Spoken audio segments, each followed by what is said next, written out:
Olá, pessoal. Este é mais um ShoujoCast e é um programa que eu estou devendo desde o primeiro que eu fiz e coloquei no ar no 8 de março, em que eu falei das autoras que mereciam ser lançadas no Brasil e fiz sugestão de obras dessas autoras. E eu esqueci de uma grande autora de shoujo mangá, que é o Aki Yamato, né, que alguns devem conhecer por Haikara-san ga Toru, que aqui é a minha edição italiana, né, una ragazza alla moda, porque a Waki-Yamato, ela já completou 50 anos de carreira e é uma das grandes autoras e tem uma obra imensa, não falarei dela toda, até porque é bem complicado conseguir informações sobre cada mangá, então talvez alguma obra até importante dela possa escapar desse histórico que eu vou fazer aqui. Então, esse programa é da série Grandes Autoras de Shoujo Mangá, que ela deveria ter sido a primeira e acabou não sendo, foi a autora de Heróica, e eu espero que vocês gostem. Ele já tinha sido gravado, mas ele ficou com uma série de defeitos, com problemas, com erros mesmo, e eu contei com a ajuda, principalmente do Igor, que é o meu amigo especialista em teatro Takarazuka. A gente estava conversando bastante por causa de Kageki Shoujo, um anime que, se você não assistiu, por favor, assista, porque é muito bom. E ele me ajudou principalmente na pesquisa sobre as adaptações do Takarazuka dos mangás da Waki-Yamato, porque ela é uma das autoras mais adaptadas, né, de shoujo mangá para o teatro Takarazuka. Daí vocês tiram a importância dela. Então, vamos lá começar o nosso programa. A Waki-Yamato, ela nasceu em 13 de março de 1948 em Sapporo, Hokkaido. A estreia dela foi em 1966 com um mangá chamado Dorobo Tenshi, na revista Shoujo Friends. Então, ela era uma grande fã, né, de Osamu Tezuka, um autor, né, que acho que não precisa ser apresentado, chamado O Deus dos Mangás. E ela usou alguns nomes artísticos, né, ao longo da sua carreira, que não são o Aki-Yamato, como Ichinozeki Kazunori e Kizuno Kazunori. Kazunori é o sobrenome dela, né, o nome de família dela. E o Aki é o nome verdadeiro dela. Então, ela utiliza o seu nome de família e o seu prenome como é, como nome de trabalho. Enfim, ela tem uma filha, e o marido dela também né, do mundo dos mangás. Ele foi o editor durante muito tempo de um mangá seinen super importante, que é o Kosakushima, da editora Kodansha, que é um mangá que acompanha a vida de um indivíduo desde que ele começa numa companhia como salaryman até que ele se torna o presidente dessa companhia. Se não me engano, ainda está sendo publicado até hoje. Ele vai modificando o seu nome a partir do momento que o sujeito vai sendo promovido.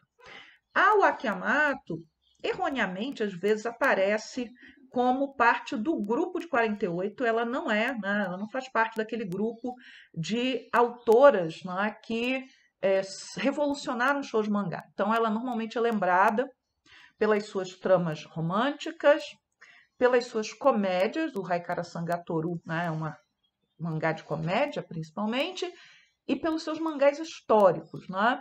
Mas ela não fez parte daquele grupo que é lembrado por ter revolucionado o shoujo mangá.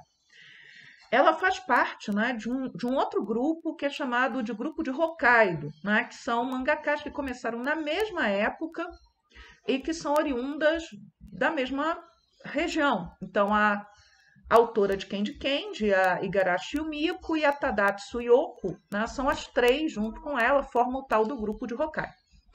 E elas eram muito amigas, né, porque da Ryoko Yamagishi, que ela sim é do grupo de 48, mas também é de Hokkaido e era senpai delas na escola, né, de duas delas, não de todas elas. Então elas mantêm aí laços importantes. A Waki-Yamato, ela estreou em 66 e, curiosamente, né, ela já teve um mangá adaptado para animação em 1971, que é o Mon Chéri Coco. Esse mangá, ele se passa na França, a protagonista, ela tem pai francês e mãe japonesa, e é uma menina que sonha em se tornar designer de moda. Só que o que acontece, né, com Moncherry Cocô, que tem 3 volumes? A série ela vai ser adaptada para animação em 1973 e ela tem uma estética, né, que é meio que dissociada tanto do mangá original, se vocês pegarem, eu vou colocar a abertura de Moncherry Cocô agora, né, depois que eu terminar de falar dessa parte. A estética do mangá era uma, que era bem shoujo da época, bem reconhecível e dentro daquela multiplicidade de mangás, ela está dentro ali daquela estética shoujo que era dominante naquele momento, mas o anime rompeu com isso, né? Então, o que vai acontecer é que essa série ela estreia e ela acaba não fazendo o sucesso necessário. Ela teve somente 13 episódios, a produção foi muito acidentada, o estúdio que produzia o anime, ele entrou em processo de falência durante a produção e, até onde se sabe, não sobrou praticamente nada desse anime, ainda que, né, quando se pegam as coletâneas das melhores músicas de abertura de anime da década de 1970, normalmente a abertura de Moncherry Cocô está lá, tá?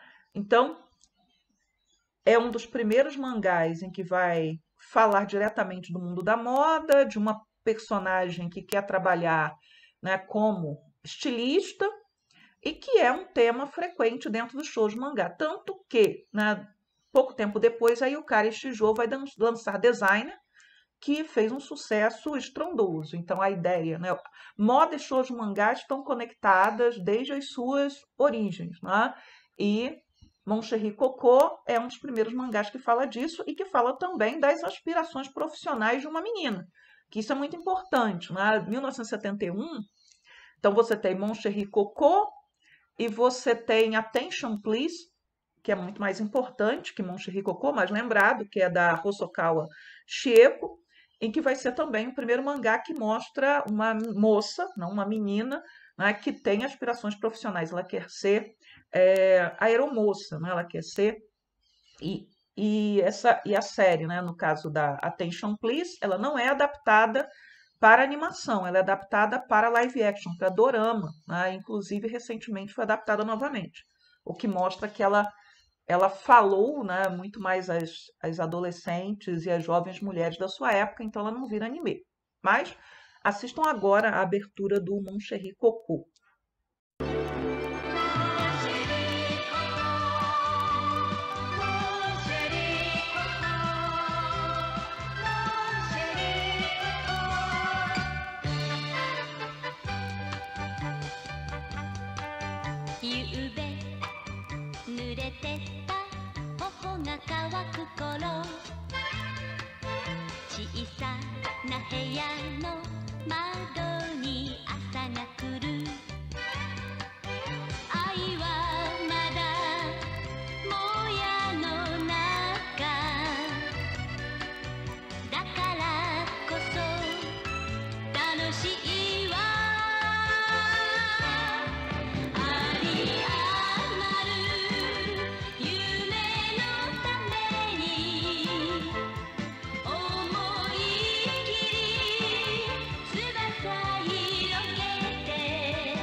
Depois de Moncherry Cocô, e vocês perceberam a diferença do traço do mangá para o traço do anime, a Wakamoto continuou produzindo até que em 1975 ela vai lançar, né, um dos seus mangás mais lembrados, né, que é o Haikara-san Gatoru.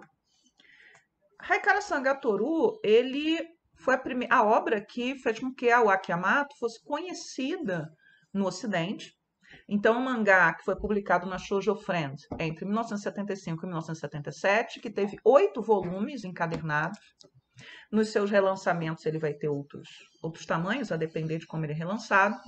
A série ela ganhou, em 77, o primeiro Kodansha Manga Award. Né? Então, ele foi criado em 77 e ela recebeu o primeiro prêmio na categoria Shoujo Mangá.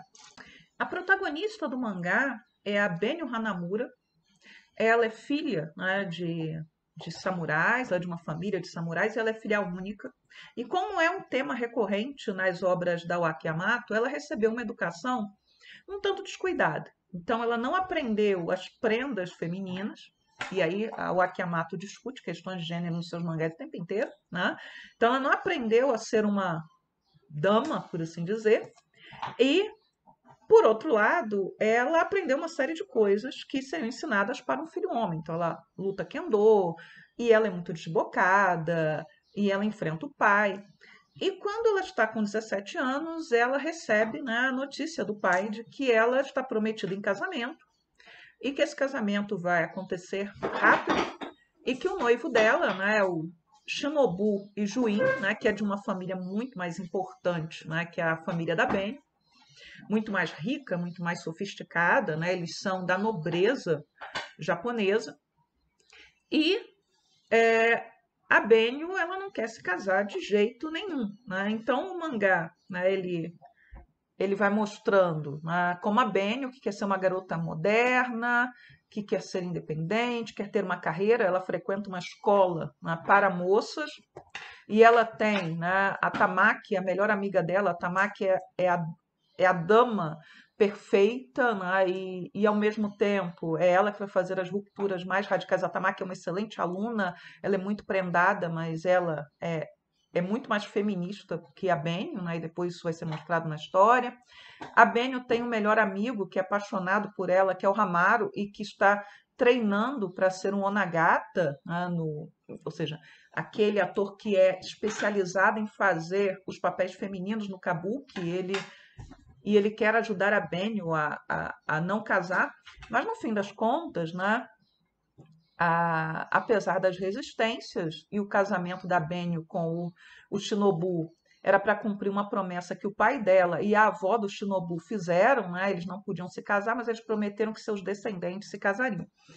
E aí, né, eles acabam, claro, terminando juntos. Né? Então, o que começa como uma resistência vai se transformar em amor, e o amor romântico é um tema frequente nos shows mangá, é um tema frequente dentro da obra da Waki Yamato. O Haikara-san Gatoru é muito importante. Ele é um mangá histórico também, ele se passa na Era Taisho, entre 1912 e 1926. É um momento, né, de grande progresso para o Japão, e é um momento também em que aconteceu uma relativa se viveu uma relativa democracia dentro do Japão, né? Uma grande liberdade e iniciativas, porque antes você teve a Era Meiji, que é a Era da Revolução, das mudanças que foram muitas vezes feitas à força, a Guerra Civil, né? E depois, né, da Era Taisho, você já está se encaminhando para aquele período que vai desembocar na Segunda Guerra Mundial. Então, né, há vários acontecimentos históricos que são mostrados dentro do Haikara-san Gatoru.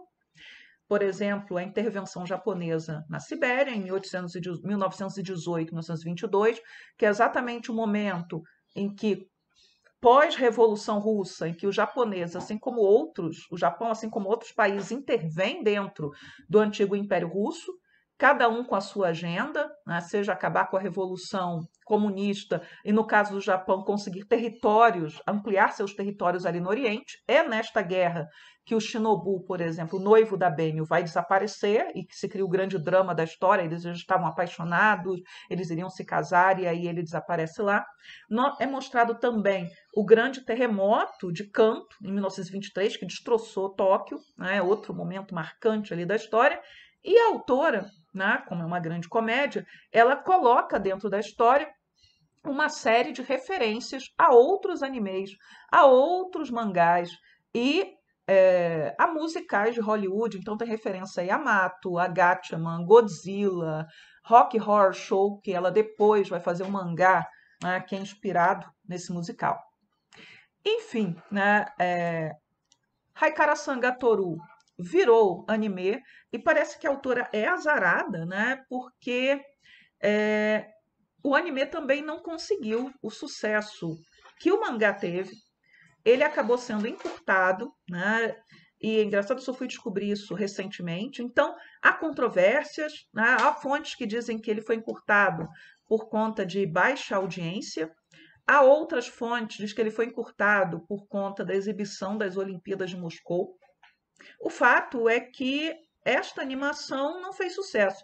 Mas o engraçado é que, apesar da animação não ter conseguido o efeito desejado, em 1979, ou seja, durante ainda a exibição, ou logo depois da exibição do anime, nós vamos ter uma montagem, né, com estudantes do Teatro Takarazuka, que é o teatro feminino musical japonês, a gente já falou dele em algum outro momento, em algum outro shoujocast. Sim, falamos, com certeza. E no Shoujo Café, no site, eu falo dele com frequência. E quem entrar, por exemplo, nas resenhas do Kageki Shoujo, que merecia um programa para ele, eu falei bastante do Takarazuka. Então, havia um programa de TV chamado Takarazuka TV Romance, em que as alunas do Takarazuka faziam montagens. Então, houve uma montagem de Haikara-sanga Toru, feita em 79, com alunas do Takarazuka, que depois se tornariam grandes estrelas do teatro Takarazuka na década de 1980 e 1990, e que foi escrito pelo Ueda Shinji, que escreveu lá os roteiros da peça. Ele é roteirista de mais de 100 peças do Takarazuka, e ele foi o roteirista das adaptações da Rosa de Versalhes para o Takarazuka. Então ele é uma lenda do Takarazuka. E ele adaptou Haikara-sanga Toru para esse musical para a TV. O Ueda Shinji, eu tenho quase certeza que ele é o velhinho que aparece num dos volumes de Kageki Shoujo como professor, né, veterano lá da escola, que não quer deixar que mudem o currículo, mas acaba sendo convencido pela Sarasa, só que isso foi cortado do anime. Foi uma dos poucos deslizes, mas um grande deslize do anime. Muito bem. Haikara-sanga Toru teve live actions para a TV especiais em 1985 e em 2002. Nada com Takarazuka, são live actions mesmo, com atores. E em 1987, houve um filme para o cinema que fez muito sucesso, com a Yoko Minamino e o Hiroshi Abe bem novinho fazendo o Shinobu. Tá? Então, Haikara-sanga Toru é um dos grandes sucessos da Wakayamato e foi exportado, né, para a Itália como Una Ragazza alla Moda, para a França, quando ele passou na TV, se chamava Mademoiselle N, e por aí vai. Em 2017 e 2018, nós tivemos outra adaptação de Haikara-san para animação, dessa vez completa, mas para o cinema. Então, em 2017 estreou um filme, em 2018 estreou outro. Tem esse filme legendado em português e inglês por aí. Eu fiz a resenha para o Shoujo Café do primeiro filme e acabei não fazendo do segundo. Estou em dívida.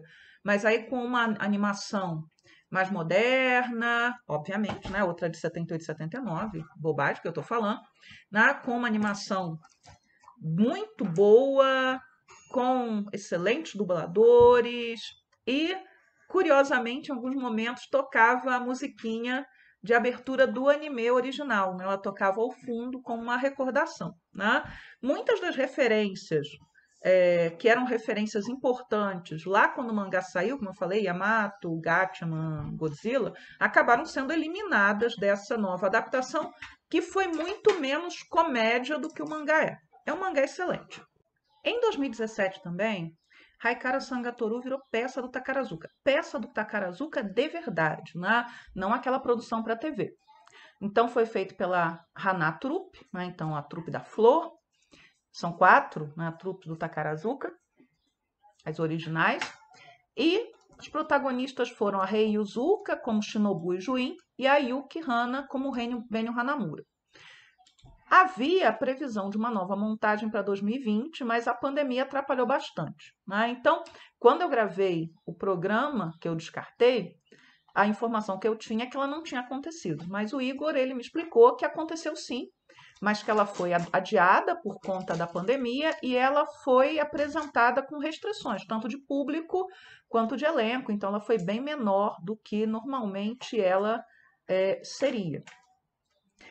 Bem, continuando falando da obra da autora, né, em 1975, 1976, ela publicou um mangá curto chamado Lady Mitsuko, um mangá de somente 3 capítulos, em que ela vai contar a biografia de uma japonesa, né, que teve uma vida fantástica, que é a Mitsuko Aoyama, que conheceu aos 17 anos um conde austríaco, o Heinrich von Coudenhove-Kalergi, espero ter falado mais ou menos certo.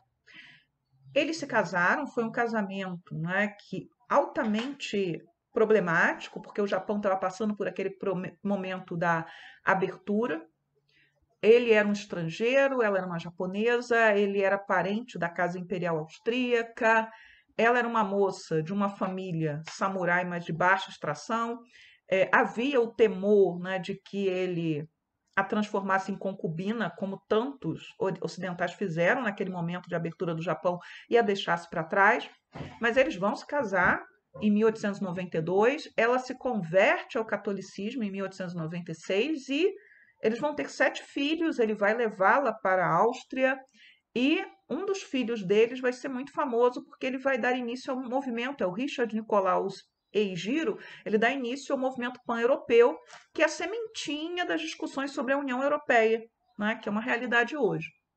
Esse mangá, dá um show, né, de demonstração de como contar uma história que renderia, sei lá, 15 volumes, tranquilamente, em um volume de 3 capítulos de uma forma totalmente convincente. Eu fiz a resenha para o show de café desse mangá e exatamente na época que eu gravei a primeira versão descartada desse programa, tá? E a vida dela, né, ela é cheia, né, de aventuras, etc. E certamente, né, a história da Mitsuko Aoyama ela inspirou, né, ao Akiyamato a montar a história do Shinobu Ijuin, que é o noivo da Benio, né? Por quê? Porque ele também era mestiço, né? Filho de um casamento desigual, só que a mãe dele foi abandonada, né? E até uma das nas partes mirabolantes da história, porque ele tem um irmão gêmeo, né? E essa história de gêmeos, né, que volta e meia retornam, vê aí a última a novela das 9 da Globo que estreou, dos gêmeos, que um toma o lugar do outro, né? É um clichê antigo, é um plot antigo dentro dos folhetins das novelas, dos romances, enfim. Enfim, eu recomendo o mangá Lady Mitsuko. É um mangá muito dramático, pesado até, né? Porque a protagonista sofre muitas pressões, inclusive do marido, né? Para que ela se torne, né, uma dama europeia perfeita, porque a família dele, claro, não a aceita. Mas é uma série, olha só, é um volume muito interessante. Tem scanlation dele, assim como de outras obras da Wakayamato, né? Algumas delas incompletas, como é o caso aqui do próximo que eu vou falar, que é o Yokohama Monogatari. Eu tenho, acho que, 2 volumes desse mangá, né? É outro mangá histórico. Ele foi publicado na Shoujo Friend entre 1981 e 1983. Ele tem muito menos comédia, muito, muito, muito menos comédia que o Haikara Sangatoru. É a história de 2 meninas, uma rica e outra pobre. A história começa em 1875, quando a menina pobre, a Uno, é levada para a casa da família rica para ser companheira dessa menina solitária, que é filha única. As 2 meninas vão crescer juntas, vão ser mandadas, né? A família da menina rica manda a menina pobre para a mesma escola, elas têm sonhos, mas aí você tem aquele choque, né? Porque uma é rica, a outra é pobre. A menina pobre acaba se apaixonando pela pessoa errada e temos lá o drama que vai expor tanto o Japão que se moderniza, quanto os tabus que permanecem em relação aos grupos sociais, né, ao seu lugar na sociedade. E o início do mangá é muito interessante, que é a menina pobre chegando na cidade, indo morar na casa, né, da menina rica, e é a primeira vez que ela vê, por exemplo, ocidentais, e tinham dito para ela que os ocidentais eram demônios, eram monstros, então ela tá ligada. É um mangá muito interessante, parte dele tem scanlations e parte não tem.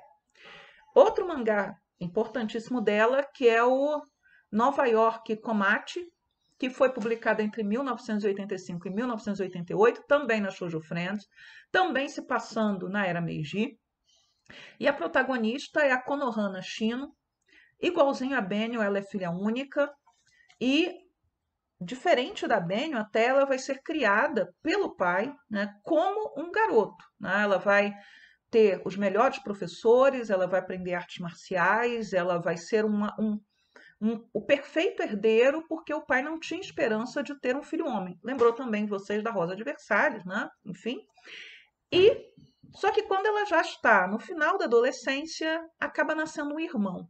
E aí o pai decide que ela vai se comportar agora como uma mulher, ela vai ter que aprender todas aquelas prendas que não lhe foram ensinadas, porque isso é que são os papéis de gênero. O gênero se aprende, você aprende a se comportar como homem, você aprende a se comportar como mulher dentro das expectativas daquela sociedade, e esses papéis eles podem mudar a depender do seu grupo social, eles podem se alterar ao longo do tempo, mas efetivamente ser mulher e ser homem é algo que é determinado socialmente, construído socialmente. E o pai quer que ela case, né? Só que aí ela conhece um norte-americano, que é o Daniel Irving, ela salva o rapaz, né, de um ataque de assaltantes. Lembra, ela é perita em artes marciais, e esse rapaz ele acaba contando para ela, eles, né, vão se conhecer, de como a vida na América era diferente, e como lá as mulheres tinham mais possibilidades de escolherem seu destino, e ela decide ir para os Estados Unidos. E ela acaba indo, né? E a história vai contando, né, essa trajetória dela até que ela foge de casa, vai conseguir chegar nos Estados Unidos e vai conseguir, no final das contas, ter o amor e ter a carreira que ela desejava. E aí a gente chega agora no Asaki e o Memishi, que é a obra prima, né, da Wakiyamato. Asaki e o Memishi é mais uma adaptação, eu tenho aqui um volume, né, do original. Ele foi publicado na revista Mimi entre 1979 e 1993, então um trabalho muito longo, mas que só teve 13 volumes. Então, enquanto ela estava publicando o Asaki e o Memishi, ela estava fazendo outros mangás. A série, né, vendeu, até o momento que se saiba, mais de 17 milhões de cópias. E agora, nesse momento, está sendo relançada em uma nova edição. Essa nova edição, ela vai ter entrevistas, comentários, assim, uma edição comemorativa mesmo, tanto da obra quanto da carreira da autora. O Asaki Umemichi é uma adaptação da história de Genji, que foi escrita pela Lady Murasaki Shibiko entre aproximadamente por volta do ano 1021. Né? É considerado o primeiro romance da literatura mundial, é considerado um dos fundadores da literatura japonesa, vai ser escrito em kana, não vai ser escrito em kanji, vai ser escrito por uma dama da corte Heian, e o período Heian é 794 a 1185, e para as próprias damas. Então, a mulher escrevendo para mulheres. Os shoujo mangá são mangás escritos normalmente por mulheres, para meninas e mulheres, tá? E a Lady Murasaki, ela vai ficar eternizada na literatura e na história como uma das damas que se apaixonou por esse príncipe que era filho do imperador, mas não com a sua consorte, que vai viver uma série de aventuras, aventuras amorosas. Um menino que perdeu a mãe muito jovem e que se torna, né, o centro aí dessa história. Muita gente já adaptou a história de Genji, muitos mesmo, há vários mangás, mas o Asaki, o Memishi, acaba sendo aquele mais lembrado. Continuando, né, eu tenho uma menina aqui nas minhas costas, ela prometeu que vai ficar quietinha, é porque ela quer minha atenção. Né? São coisas que as mães passam. Muito bem. O Asaki Umemishi, né, que fala do Genji e das mulheres da sua vida, ele foi adaptado pelo Teatro Takarazuka 2 vezes.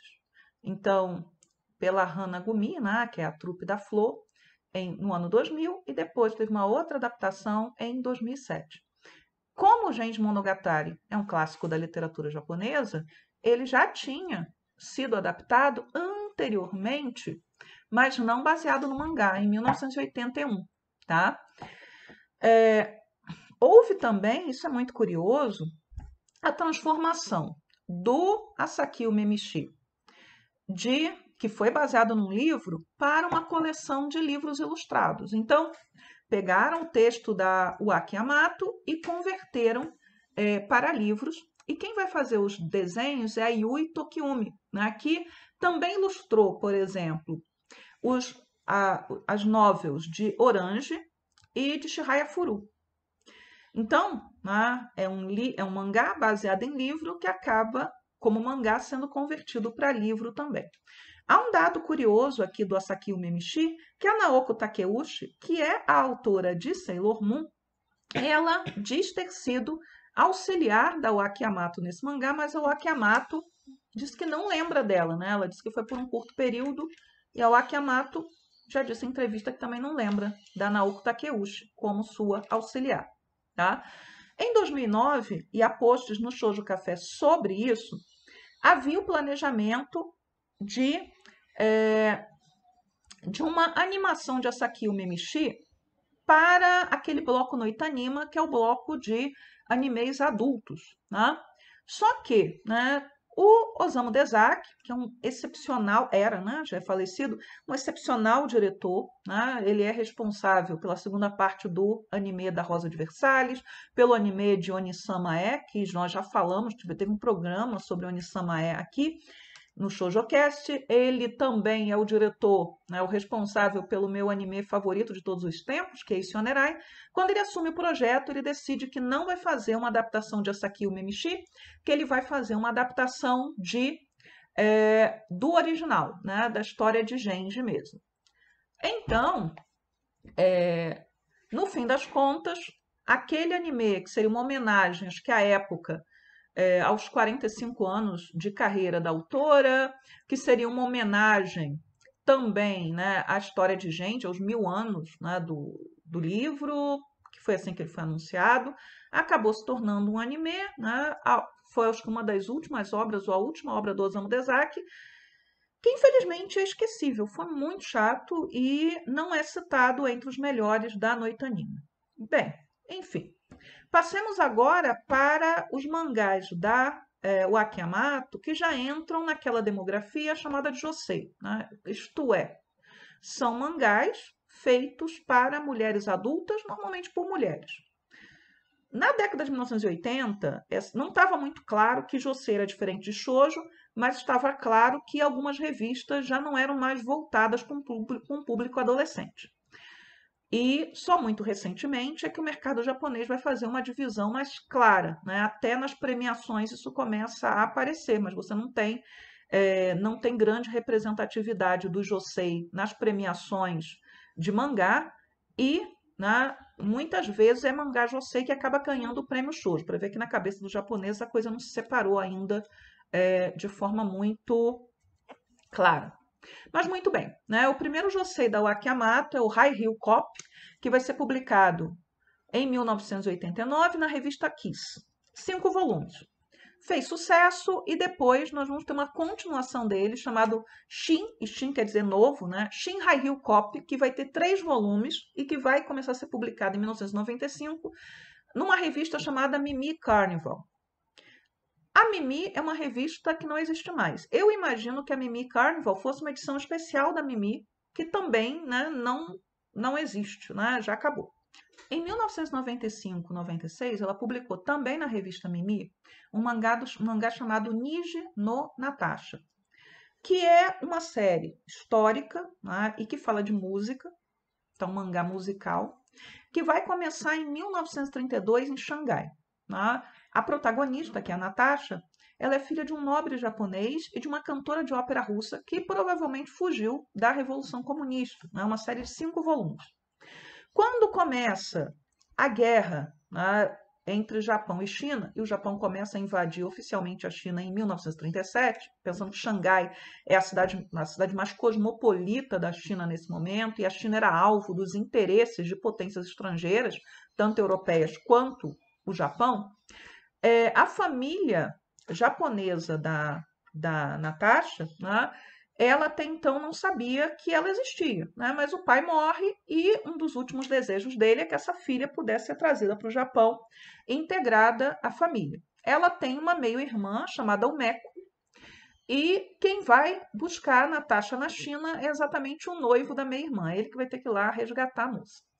E claro, aí você já imagina o que vai acontecer, né? O noivo vai se apaixonar pela Natasha. Ok. E nesse rolo todo, né, dela ir da China para o Japão, a Natasha descobre o seu talento musical. Muito bem. Essa é outra história da Wakayamato que vai ser adaptada pelo Teatro Takarazuka.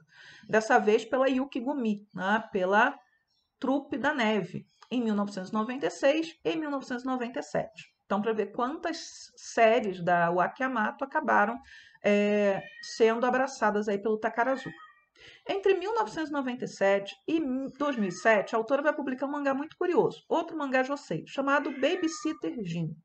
O Babysitter Jin, ele foi adaptado para dorama pela NHK em 2019, né, e foi estrelado a série pelo Tokuro Ono. Esse mangá, que é o Babysitter Jin, ele tem como protagonista um rapaz, que é o Jin Shimotiai, que é um babá, né, um babysitter experiente e que está disposto a fazer todas as crianças do mundo serem felizes. Né? E a fonte de inspiração dele, ele trabalha em roupas femininas, é a Mary Poppins. Né? E ele faz magia, assim como a Mary Poppins do filme da Disney fazia. Aliás, né, há 2 filmes Mary Poppins, o segundo eu não vi. Né? A inspiração é o primeiro, né, é o com a Julie Andrews, né, claro. E o último mangá importante da Wakayamato é o Star no Musume Ono Otsuden.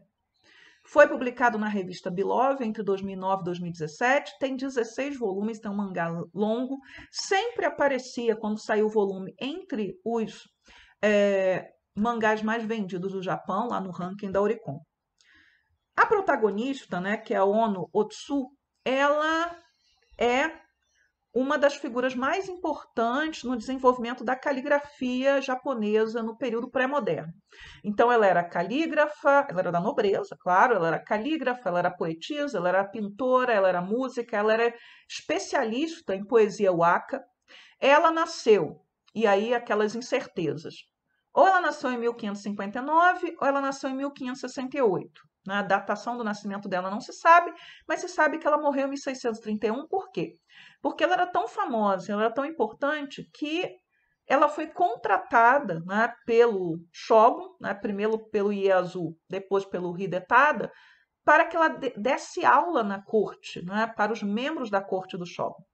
Então, é um mangá histórico sobre uma mulher, né, que teve uma carreira importante, que teve uma vida também, né, interessante. Ela era casada, mas ela se separa do marido porque o marido era alcoólatra, então ela rompe com o marido e ainda assim, né, apesar dessa vida um tanto escandalosa e incomum, ela acabou deixando a sua marca na história do Japão. Então, esse é o programa sobre a Wakayamato.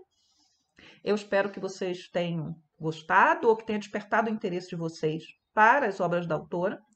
Se, né, eu tivesse que lançar alguma obra da Wakayamato no Brasil, seria Haikara-san Gatoru, primeira opção, a opção mais segura, é o mangá mais famoso dela, né, no final das contas no Ocidente, um dos mais amados, tem a animação, e a outra opção seria o Asaki Umemishi, né, que está sendo republicado nesse momento. 2 obras fundamentais para conhecer uma autora que é muito rica, né, e que faz muito bem a comédia, faz muito bem drama, faz muito bem o mangá histórico. Eu espero que esse programa ele entre no ar logo. Ele está sendo gravado no domingo, 14 de novembro. Vocês veem aqui uma criança atrás de mim que já não tem mais paciência para emprestar a sua mãe, né? Ela não queria nem que eu gravasse, né? Ela acordou no meio da gravação.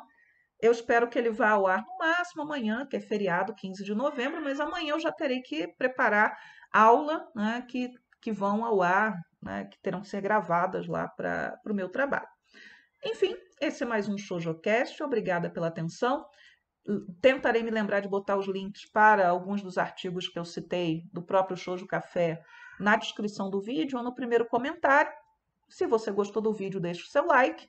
Se você não gostou, deixe o seu dislike, porque isso também faz com que o vídeo fique em evidência. E obrigada. Estamos no Instagram, estamos no Twitter, estamos no Facebook, embora o Facebook não deixe eu postar nenhum link do Shoujo Café, mas o link do ShojoCast pode postar sim. Então, tchau, tchau para vocês. De tchau também, Júlia. Tchau! Tchau.